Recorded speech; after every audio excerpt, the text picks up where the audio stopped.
TV.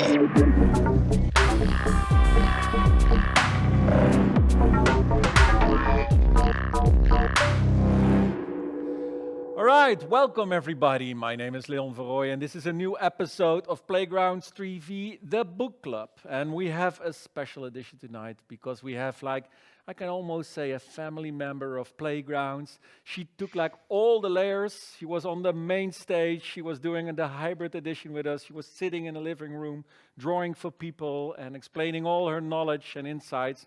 And today we're going to discuss her favorite art books, but also the making of her own art books. And we do that together with our expert, Spiridon. Welcome, Iris and Spiridon, in our show. Thank you. So great to have you again. Like mentioned, we see you in different setups, and this is our first time virtually. So we know you, but some of our viewers don't. So please tell us a little bit where do you live and how did you become such a great illustrator? Well, I live in the southern part of the Netherlands, in a province called Zeeuws-Vlaanderen or Zeeland, which is basically an area where there's fuck all to do, but draw. So it was quite easy for me. I've been drawing ever since I was a little kid, which is the story every single artist always tells people. So it's a bit boring to hear. But how did I become a great artist? I don't know if I am. I just do my thing. But we admire your work, and we really, really like the worlds that you're designing for us. So yeah. But how did you got into the illustration world? Well, I studied graphic design at the art school in Breda, St. Joost, and I really wanted to do illustration, but I wanted to do fantasy illustration, which wasn't a thing at art school. That was frowned upon. I got a couple of years ago at Playgrounds, I met some of my old professors, and they were looking through my book, and still there was this hint of this is not art, and I was like, dude, walk away, because I'm successful now. Walk away. But I started doing illustration on the side. So during the day, I worked as a graphic designer. Did that for 16 years, designing books, of all things. And then in the evenings, I worked as an illustrator, trying to get my foot in the door, which didn't really work out at first, and I wanted to give up. Luckily I didn't. I just pushed through and started to create my own thing again, which is the result of Fairies of the Faultlines, and that is pretty much a very short story about how I became the artist I am now. All right. Hey, and you have some of your favorite influences in art books. What is your favorite art book that you ever bought or still looking in, even though it's maybe 20 years old? That definitely, this doesn't come as a surprise to many people. It's Fairies by Brian Froud and Alan Lee. That was the one book that just, when I found that, I was seven years. That was in the adult section of the library, and it blew my mind. It was I want to do that. I really want to do that. And it made me realize that people did this as a job. So that's my holy grail almost, or not even. It is a big influence. It is what made me want to be an artist. I told Ellen and Brian jokingly, I blamed them for not having a steady paying day job. Because they made me do this. This is their fault. But I wouldn't want it any other way. And as for art books, the kind of art books I enjoy most are those that not only show finished artworks. I love sketchbooks. Give me sketchbooks any day. Because finished art books, finished art, it's gorgeous and amazing, but it doesn't show me the life or the process, and sketchbooks all the way, all the time. So if you're doing an art book, include sketches, please. because I'll buy it. Yeah, because it's so fun. I always liked sketches as well. And a few years ago, we did an exhibition on like in the mind of the artist, because the sketching is also like you see the work process of the artist, right? They are looking for the right lines. There is still this kind of vibrance exploration of the final shapes. Is that also what you think is so interesting, that you in the illustration you also see the making of the illustration, or maybe the story of becoming that illustration? I think the reason I gravitate towards sketches more is because the sketches have the life in it, their soul in it. And as soon as people start working out into a final, it's so easy to overwork things and lose that soul, lose that spark. And it looks technically brilliant and amazing, but it is missing a certain quality that sketches have. And I love seeing the sketches because they teach me things. They teach me things about how that person or that artist works and things. And for me, that's more interesting than a final. And I even with masters like Rembrandt, I love seeing his sketches. And I love seeing the fucked up sketches, where an artist like Sargent has madly scratched across a painting or a face or a drawing of a face because he didn't get it right.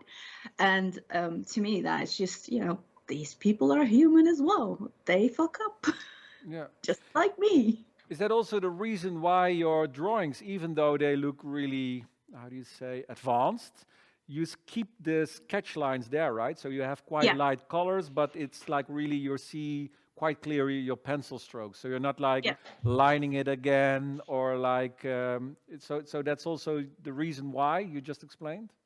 Yeah, that's pretty much the way I like to work is as I feel my best work is the work I do, and then when it's directly sketching on the final paper, like on the painting, and then go in with colors, and it's a leap of faith because you have to trust that you're going to do it right. Is that sketch is done once, and if you fuck up, you fuck up, and you have to start over again, and you'll never get that sketch again. Um, I've now learned to scan my sketches beforehand before typing in. I mean, that's something I've learned. But yeah, I love to retain that sketch in my art, and that's something you can definitely do with watercolors because it's so translucent, and it feels more alive. And I like to have areas of my art be open and open for interpretation because I'd like to invite people who are looking at it to fill in the blanks, make it their own in their minds.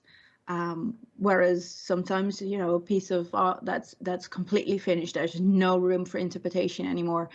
It feels like I'm shut out, and I'm on the outside of everything, and I'm not invited inside the art to become part of the story.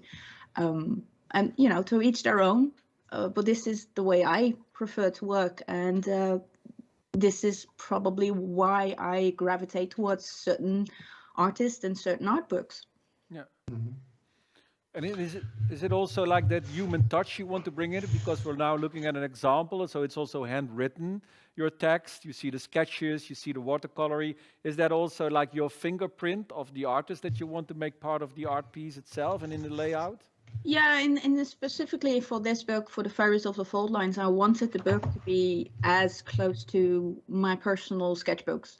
So the paper, everything is based upon that idea. It has a certain touch, it has a certain feel, and I wanted to invite people in that world and have that feeling of being part of it. And I'm traditional artist, so it's not like it's sometimes messy, and I leave my mess there to be seen. Not every sketch is a success, but even the failures are in this book. Other people will not see it as failures, and it makes it interesting, I think. Mhm. Yeah, I agree. Um, if I may, I wonder. when you're talking about your idols like Brian and Ellen, you talk about them as they are friends. So you have this great chance to meet the people that influenced you so much. Yeah. Did that? It's an odd question, but I always wondered. Um, did that? Did you lose any of the magic for that? Like did the meeting your idols and finding out how human they are, like you were talking about Rembrandt, make anything maybe better or more approachable, or was this for you more like okay, I understand this now, off to the next one or something like that? No, I never put people on pedestals. Mm. So I've never put them on a pedestal of, oh my God, these are my heroes. I've never approached them as such. I approach them as artists who I find interesting, who I'd like to talk to. But it doesn't have to, like, it doesn't matter to me if they're Brian Froud or if they're the new kid on the block. It doesn't matter if the art is interesting. I am interested in you. I want to talk to you. So I've never put anyone on a pedestal. So there's no, because I find that very, it's not fair to them, because they're humans. They make mistakes. They can be assholes, just like I can make a mistake and be an asshole. So I approach them as if, human beings who make great art. So I've never had an expectation about who they are or what they do or anything, and that's pretty much how I've approached everyone. Even you, Spiridon, I've approached you like that. Even though that's difficult. Is there another book that really influenced you, Iris?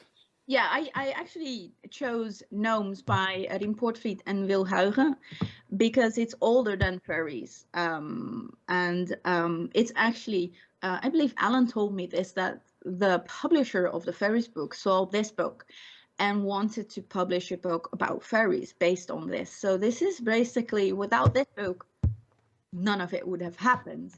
And it's such an amazing world building book. It's like everybody knows this book around the world. Everybody who, if you talk about gnomes, everybody's like, that's a gnome, that's it. So it's such, it's a book with such a, a huge impact. And Rien Poortvliet isn't really well known, I think, by many artists, but he is this amazing landscape artist and wildlife artist that I think people should check out, because he is amazing. Yeah, he's really good. In Germany, we know him, by the way. Like, yeah, but it's more in Europe that he is known. In Germany, perhaps, and Netherlands, and it's not as well known. But I think in countries as America, I'm not even sure people really know about him, and it's a shame because he really is good. And for me, that was one of the first books. For me, that was one of the first books because it was in the Netherlands. It was quite a known book. But then I saw, of course, his gnome, but also what you mentioned, his wildlife books, that for me, for the first time, actually felt in that I was looking in a sketchbook of an artist. Yeah. So there is like, of course, you have these beautiful art books of Rembrandt, and you just mentioned the big masters, but that you had a sense of looking into somebody's world building, sketching those things, looking for the right lines, and actually present it as an end result. That for me was like really an eye-opener in that sense. Yeah, and he definitely does that. He has several, like my grandfather used to train horses, so he had all those horse books by Rien Poortvliet. Great books if you need some horse anatomy and stuff like that. And it has this wonderful mix of sketches and then more finished sketchwork or illustrations, graphite illustrations, and then the watercolors and oils, and it's just that mix has influenced me, I think, even more than the Fairies book, because of the it's the Godfather almost. I mean, yeah, it's true. And the Fairies book is one of those. This is what I want to do. Another book that really makes you tick, that you say, okay, that was for me like that I'm still using when doing my own work to get inspiration from? Oh, there's so many.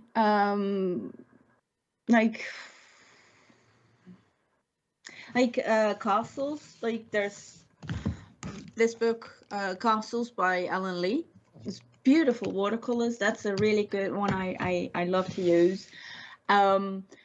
There's like not per se art books, but I love buying books by of fashion designers. For instance, I've got books by from Iris van Herpen or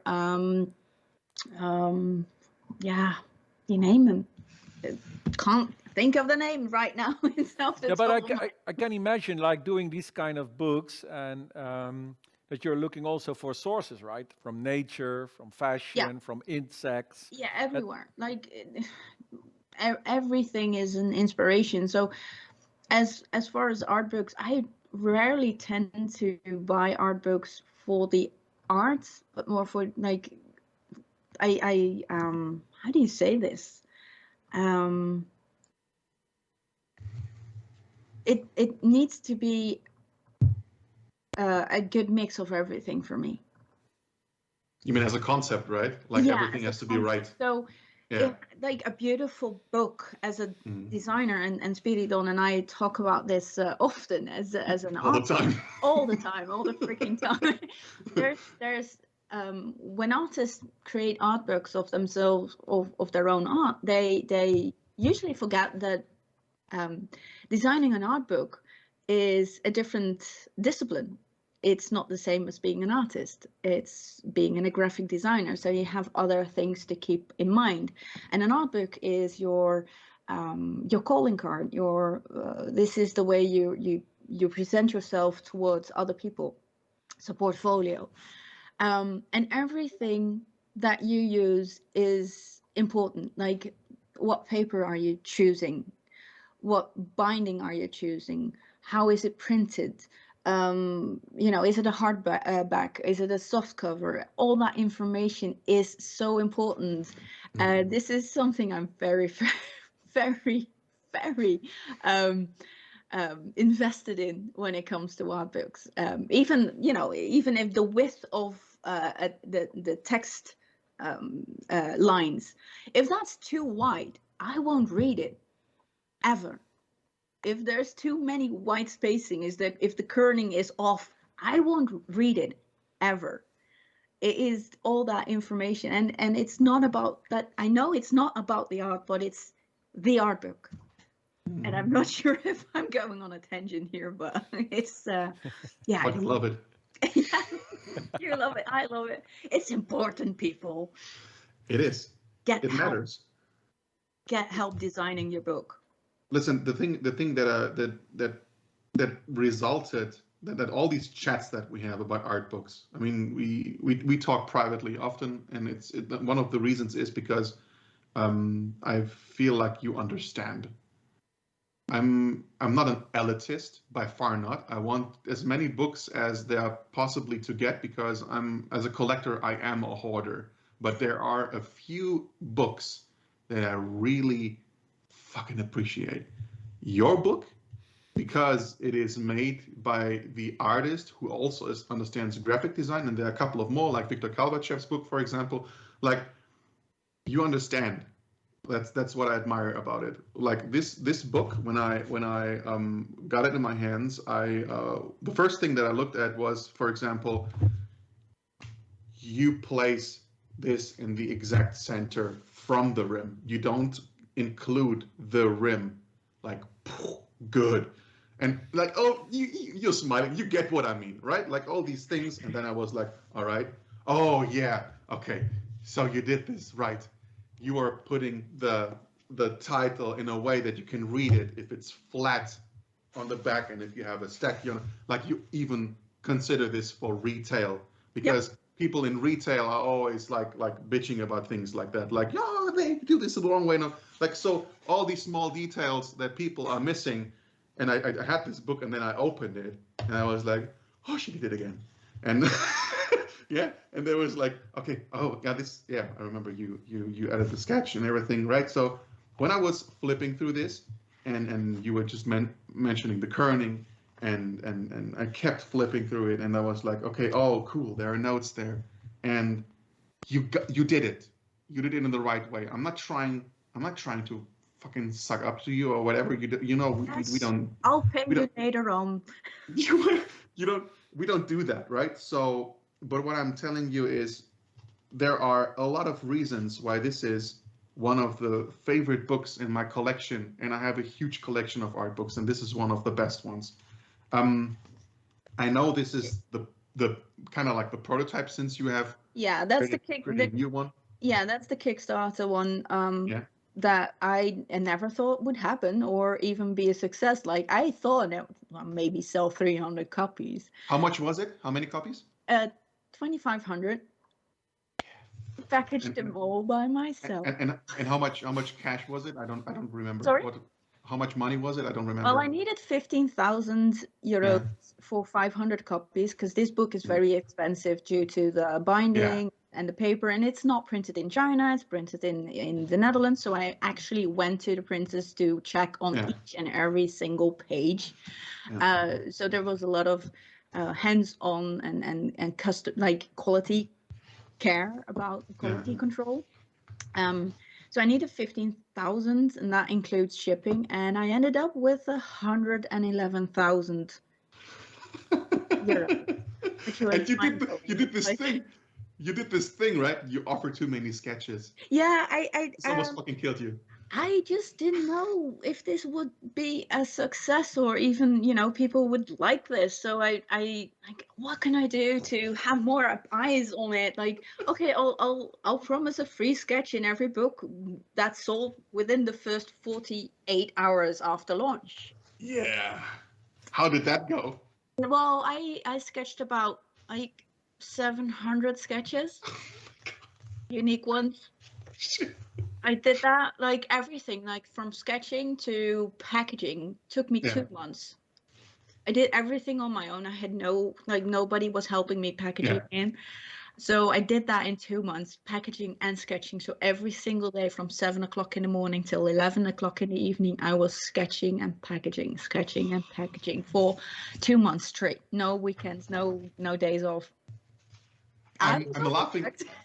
I'm laughing and smiling now, but back then when this happened, you are finished, right? Like you weren't in a good state because no. I ended up everything. in hospital afterwards. It's not good. But you please everybody because the support was huge, but you also still wanted to keep it personal, which is what this book is. Like the way it came with the little envelopes and these all the small details that you kept in mind. It wasn't just a good book; it was a well-managed Kickstarter in the end. It's about the like everything from the presentation.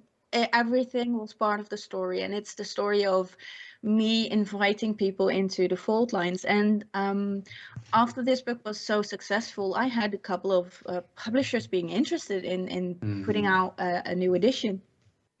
And it was difficult because there was one publisher interested who was really wanting to change the whole entire concept of the book.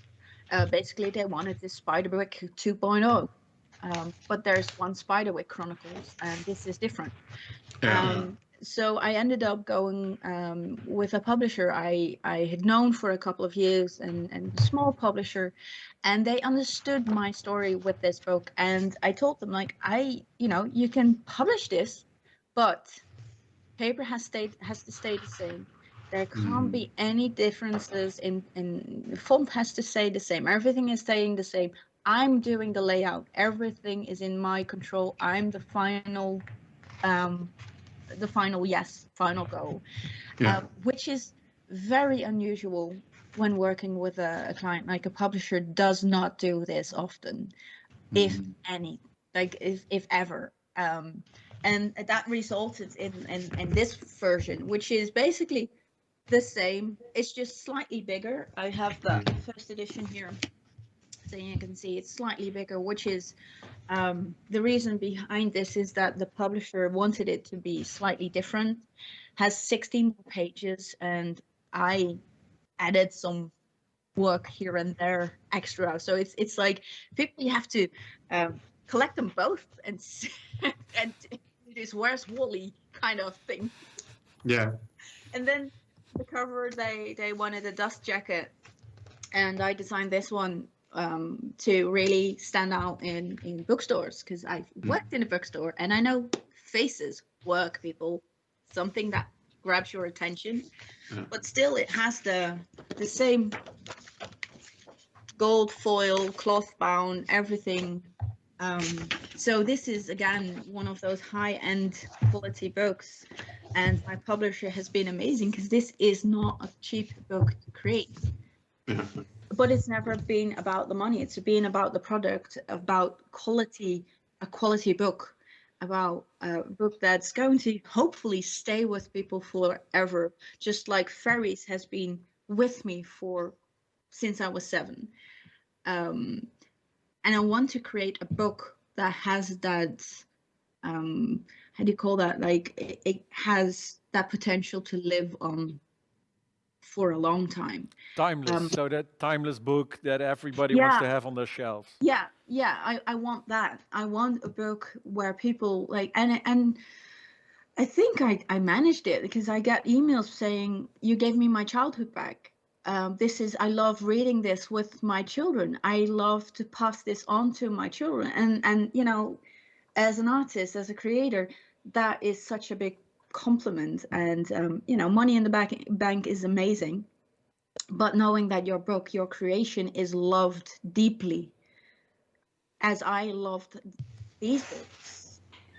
I mean, that's just... But what I also like so much on these kind of books, and what you're saying is so nice, that people are like handing it over to the next generation, and also buying the books for their children.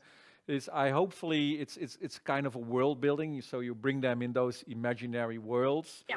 That helps children or people from every generation to build your own imagination, and but also in a way stimulates drawing and looking different at things. So that's what I like so much on the concept of this book. So it's actually looking in the world of Iris Compiet, but with enough openness to also create your own.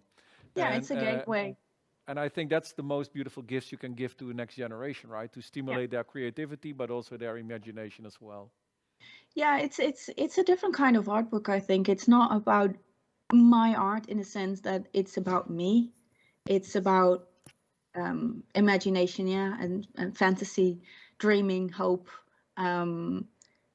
love for drawing and painting, and for the subject matter.